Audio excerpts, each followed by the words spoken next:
The Dyatlov Pass Incident remains one of the most chilling and perplexing mysteries of the 20th century, a story that continues to haunt Russia and intrigue the world even decades later. In February 1959, a group of 9 experienced hikers set out on a trek through the Ural Mountains in the Soviet Union, led by a young man named Igor Dyatlov. These hikers were not novices, they were students and graduates of the Ural Polytechnic Institute, well trained in survival and skilled in mountaineering. Their goal was to reach Ural Mountain, but instead, their journey ended in one of the most bizarre tragedies ever recorded in modern history. What was discovered weeks later in the snow shocked investigators and inspired countless theories that still persist to this day, ranging from natural disasters to secret military experiments and even extraterrestrial involvement. The group began their trek with 10 members, but one hiker, Yuri Yudin, had to turn back early due to illness and lingering health issues. His decision to return home spared his life, and he would later become a central figure in recounting details about his friends and their preparation. For the remaining 9, the expedition was expected to be challenging but not impossible. They were highly motivated, carrying skis, proper equipment, tents, and the experience necessary for such a journey. The Ural Mountains in winter are unforgiving, with brutal winds, heavy snowfall, and temperatures plunging far below freezing. Still, the group believed they were ready to handle the challenges. When they failed to return as scheduled, concern grew among family members and fellow students. A search party was eventually launched, including volunteers, local police, and later the Soviet military. On February 26, rescuers discovered the group's campsite near a slope of Kholat Syakhl, a name ominously meaning, Dead Mountain, in the language of the local Mansi people. What the search teams found left more questions than answers. The tent belonging to the hikers had been cut open from the inside, as though the group had tried to flee in a rush. Their boots, coats, and essential survival gear were left behind, scattered inside the tent. Tracks in the snow showed barefoot or lightly clad individuals moving downhill from the campsite, some wearing only socks, others just a single shoe, despite the brutal sub-zero temperatures. Something had driven these experienced hikers to abandon safety in the dead of night under seemingly inexplicable circumstances. The first bodies were found not far from the tent, near the edge of a forest. 2 of the hikers were discovered under a cedar tree, stripped to their underwear, with signs that they had attempted to climb the tree, perhaps to escape something or to get a vantage point.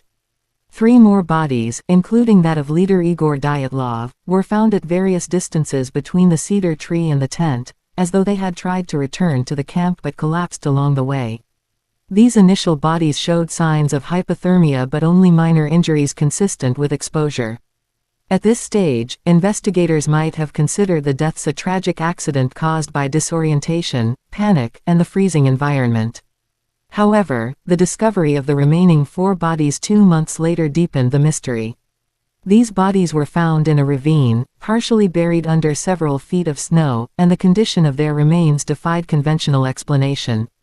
One hiker had severe chest fractures, another had massive skull damage, and one was missing her tongue and parts of her eyes. The extent of the injuries was compared by the coroner to the aftermath of a car crash, yet there were no external wounds, no bruising on the skin that would have been expected if such trauma came from blunt force. The official investigation concluded that the cause of death was a compelling natural force, a vague phrase that only fueled further speculation.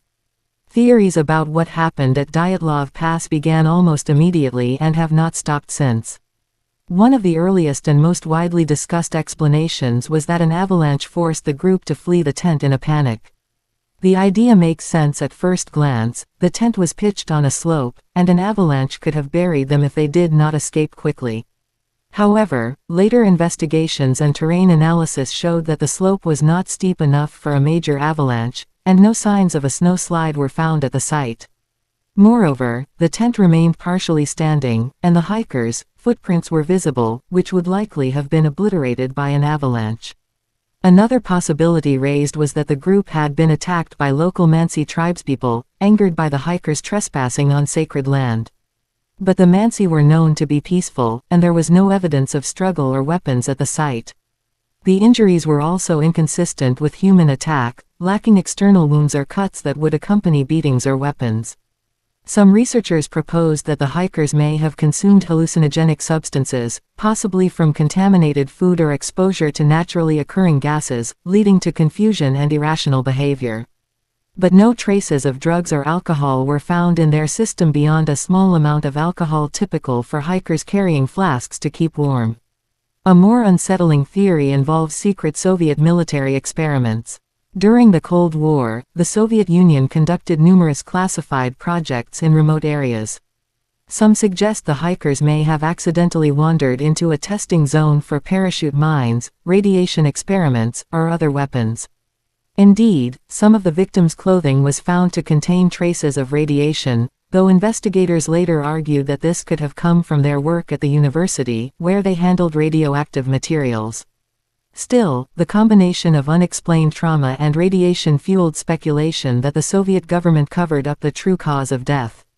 Even stranger theories invoke supernatural or extraterrestrial causes. The idea of UFO involvement gained traction after witnesses in nearby villages reported seeing strange lights in the sky around the time of the incident. Some suggested the group encountered something unearthly, causing panic and leading to their deaths. Others speculated about the Yeti, or Russian snowman, suggesting the hikers were attacked by a creature in the wilderness. These theories, while sensational, lack any direct evidence and are often dismissed as folklore or conspiracy speculation. Modern explanations have revisited natural causes. In recent years, computer models and research have suggested that a phenomenon called a katabatic wind, a sudden and violent downslope wind, could have caused the hikers to flee. Such winds are capable of disorienting and overwhelming even experienced mountaineers, creating a situation where they may have felt trapped or suffocated in their tent. Another scientific study suggested that a rare type of avalanche, known as a slab avalanche, could have occurred on the shallow slope after all, explaining why the group cut their way out of the tent and left in haste. This theory is supported by snow simulation models, though critics argue it still does not fully explain the extent of the injuries or why some of the hikers were found stripped of clothing. The stripping of clothes is often explained by a phenomenon called paradoxical undressing, where hypothermia victims experience a sudden sensation of overheating and remove their clothes in confusion. This could explain why some were found in minimal clothing despite the freezing conditions. But paradoxical undressing alone cannot explain the severe internal injuries sustained by some members of the group. The Soviet investigation was closed with little clarity, and files remained classified for decades. The official line was that the hikers died due to an unknown compelling force, leaving families and the public unsatisfied. Over the years, the Dyatlov Pass Incident has become a subject of books, documentaries, films, and endless debates among historians, scientists, and conspiracy theorists alike. Each new piece of research seems to offer potential answers while simultaneously raising new questions. The incident also raises questions about human psychology and survival under extreme stress. Why did 9 intelligent, experienced hikers abandon the safety of their tent in the middle of the night without proper clothing? Fear, confusion, and group psychology may have played a role. A single frightening noise, such as the sound of snow shifting or the boom of a distant weapon test, could have sparked panic. Once outside, disoriented and freezing, the group may have scattered and met their fates individually. For the families of the victims, the lack of closure has been especially painful. Parents and relatives were left to wonder what really happened to their loved ones in those dark, frozen woods. The survivors and searchers described the scene as eerie and unnatural, a haunting tableau frozen in time. In recent years, renewed investigations by Russian authorities and independent researchers have leaned toward the slab avalanche theory combined with hypothermia and poor visibility as the most plausible explanation. Yet, many remain unconvinced, pointing to the unusual details that do not neatly fit into this narrative. The radiation, the missing tongue, the lack of external wounds despite massive internal trauma, and the strange decision to cut open the tent from the inside continue to resist simple explanations. The Dyatlov Pass incident endures not just because of the tragedy but because it touches on deeper human fears about the unknown and the power of nature. It represents a convergence of natural danger, possible human secrecy, and the unfathomable capacity of the wilderness to erase clarity. Each retelling of the story reawakens the same unsettling questions. What would drive a group of skilled hikers to act in such a self-destructive way? What forces in the mountains were so terrifying that they fled barefoot into the snow? And why, after decades of inquiry, is the truth still elusive? In the end, the Dyatlov Pass remains a frozen monument to mystery. Whether it was a freak avalanche, a burst of violent wind, a secret experiment, or something more otherworldly, the 9 hikers who perished there have become symbols of humanity's fragility in the face of the unexplained. Their story echoes across generations, whispered through books, films, and campfire tales, reminding us that even in an age of science and technology, some mysteries resist solution. The icy slopes of Kholat Syakhl hold their secret tightly, and perhaps they always will. The haunting legacy of the Dyatlov Pass Incident is not only about what happened in 1959 but also about our enduring need to seek answers in the face of uncertainty. It reveals the tension between rational explanations and the pull of the mysterious. While science may one day provide a definitive answer, for now, the Dyatlov Pass stands as one of the most chilling enigmas in modern history, a testament to the dangers of the wilderness, the secrets of the Cold War, and the power of the human imagination to fill in the voids left by silence. In January 1959, Igor Dyatlov, a 23-year-old engineering student at the Ural Polytechnic Institute, led a group of 9 fellow hikers into the Ural Mountains of Soviet Russia. The group, composed of skilled students and recent graduates, sought to earn the highest certification in ski trekking, which required traversing challenging terrain in the harshest conditions. Spirits were high as they prepared for their winter expedition. Their destination was Otorten Mountain, a remote peak in the northern Urals. With carefully packed equipment, skis, and provisions, they began a journey that symbolized adventure and achievement but would soon become tragedy. Early into the expedition, one of the hikers, Yuri Yudin, fell ill and decided to return home. He had long struggled with health problems, including rheumatism, and recognized that the intense journey would be too dangerous if he pushed forward. Though saddened, the group agreed it was best for him to withdraw. This decision saved his life, as Yudin would become the only survivor of the Dyatlov expedition. Years later, he would often speak of his friends and wonder why fate allowed him to live.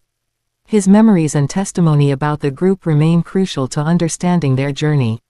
When the group failed to return by their expected date in early February, concern quickly mounted. Families reported their worries, and soon the institute and local authorities realized something was terribly wrong. The Ural Mountains in winter are notoriously brutal, and every day without contact reduced hopes of survival.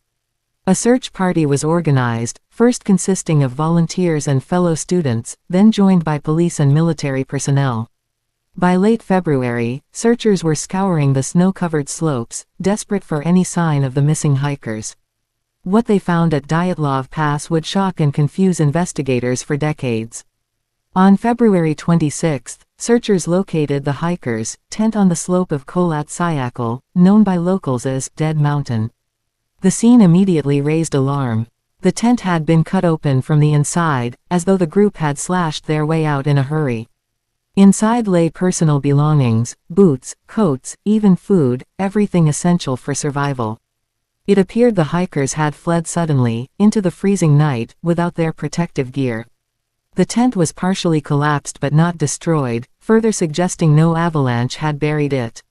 Investigators were left baffled by this evidence of irrational, panicked behavior. Investigators noticed tracks in the snow leading away from the tent. The footprints belonged to several individuals, some barefoot, some wearing socks, others only a single shoe. The tracks were relatively clear, preserved in the icy conditions, showing that the group had walked rather than run downhill. This detail puzzled investigators. Why would experienced hikers, who knew the dangers of hypothermia, abandon their tent without proper clothing or footwear? The footprints led toward a nearby forest, vanishing after a distance into snowdrifts. The path indicated a deliberate movement away from camp, though the reason for this exodus was unclear. Search teams discovered the first 2 bodies under a cedar tree near the forest's edge, about a kilometer from the tent. Both men were dressed only in underwear and socks, without coats or boots. Their hands were battered, with skin torn, as though they had desperately climbed the tree. Broken branches above suggested they attempted to escape something or gain visibility. The cause of death appeared to be hypothermia, but their strange condition raised disturbing questions. Why had they stripped in the freezing cold? What had driven them into the woods half-dressed, struggling for survival? In the dead of night, 3 more hikers, including expedition leader Igor Dyatlov, were found between the cedar tree and the tent. Their bodies were spaced as though they had collapsed one by one, attempting to return to safety. They were slightly better dressed than the first 2, but still lacked the full protective gear required for survival. One had a fractured skull but no external wounds. All 3 showed signs of hypothermia. Their positioning suggested they tried to regroup or navigate back toward camp, only to succumb to the elements. The mystery deepened as the question grew louder: what had they been fleeing? 2 months later, in May, when snow began to melt, searchers uncovered the final 4 bodies in a ravine about 75 meters from the cedar tree. These hikers were more warmly dressed, suggesting they had scavenged clothing from fallen companions. However, their injuries were far more severe. One had extensive chest fractures, another had a shattered skull, and a female hiker was missing her tongue and eyes. Oddly, their injuries bore the force of a high-impact accident, yet there were no external cuts or bruises to explain them. This discovery escalated the mystery, suggesting something far beyond natural causes.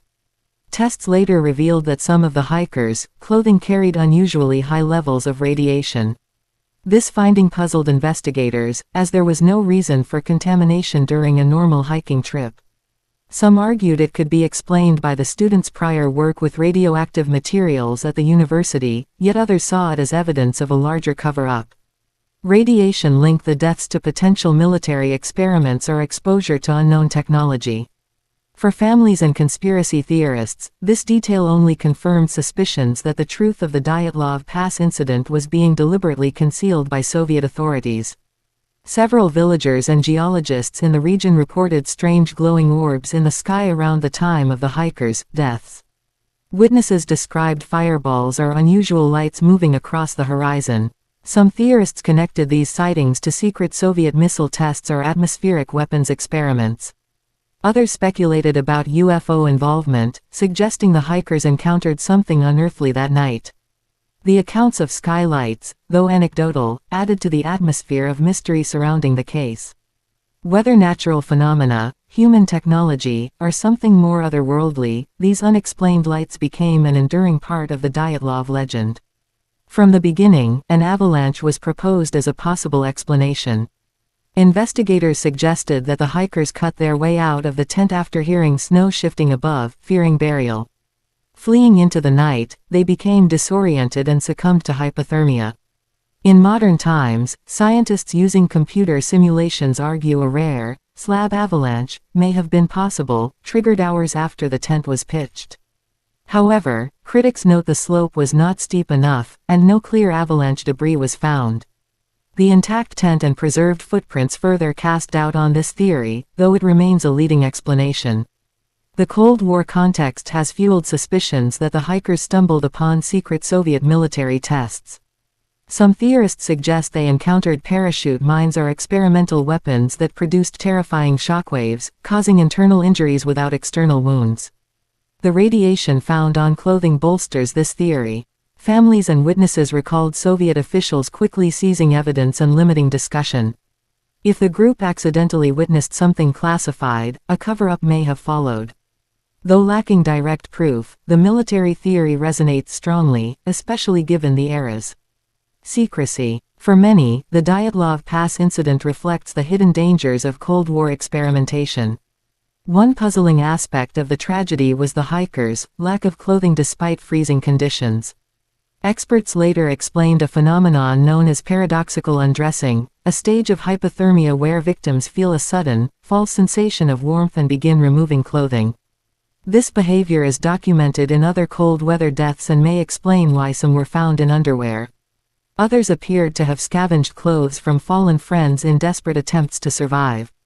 While paradoxical undressing clarifies some details, it does not explain the severe internal injuries suffered by several hikers, leaving many aspects of the mystery unresolved. Over the years, more sensational theories have gained popularity.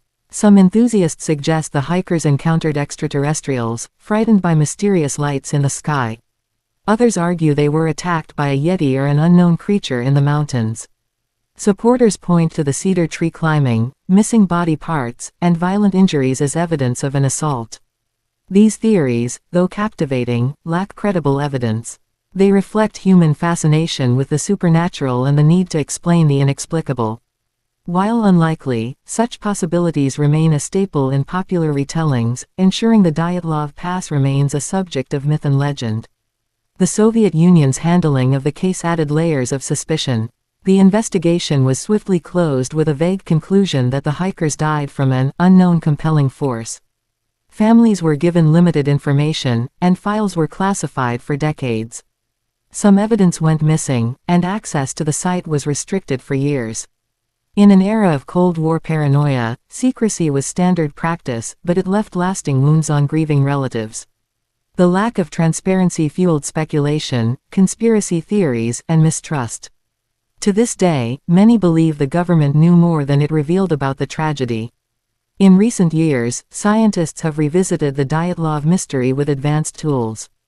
Computer models suggest that a delayed slab avalanche could have crushed part of the tent, forcing the group to flee.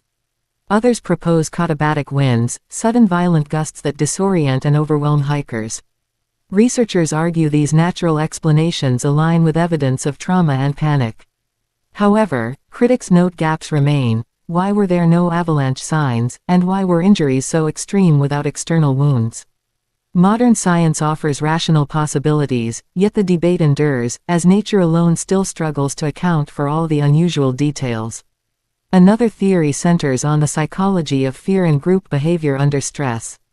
In the silent darkness of the mountains, a frightening noise, such as snow shifting, the roar of wind, or distant explosions, might have sparked panic. Once fear took hold, the group could have made irrational decisions, cutting open the tent and fleeing without thought. Group dynamics in extreme environments often amplify fear, leading to poor survival choices. This explanation accounts for the strange actions but not the physical injuries. It highlights how the human mind, when terrified, can be as dangerous as any external threat. Despite decades of investigation, several disturbing details remain unresolved. The internal injuries resembled car crashes but lacked external trauma.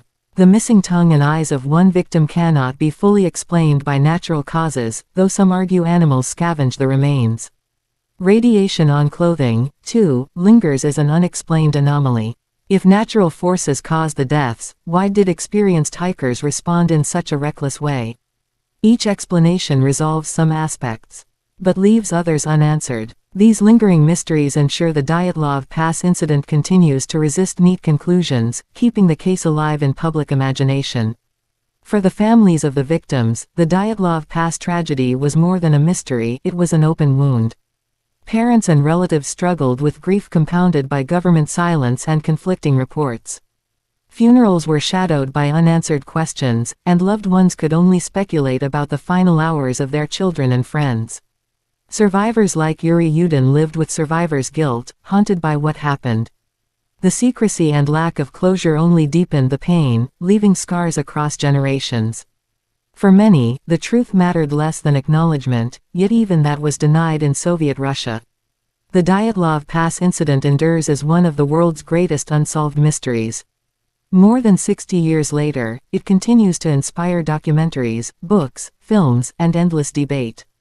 Scientists, conspiracy theorists, and storytellers alike search for answers, each theory reflecting both human curiosity and fear of the unknown. Perhaps the truth lies in a blend of natural forces, psychological panic, and Cold War secrecy. Perhaps it will never be fully known. The icy slopes of Kholat Syakhl still keep their secret, haunting Russia and reminding us of nature's power and humanity's fragile grasp on certainty.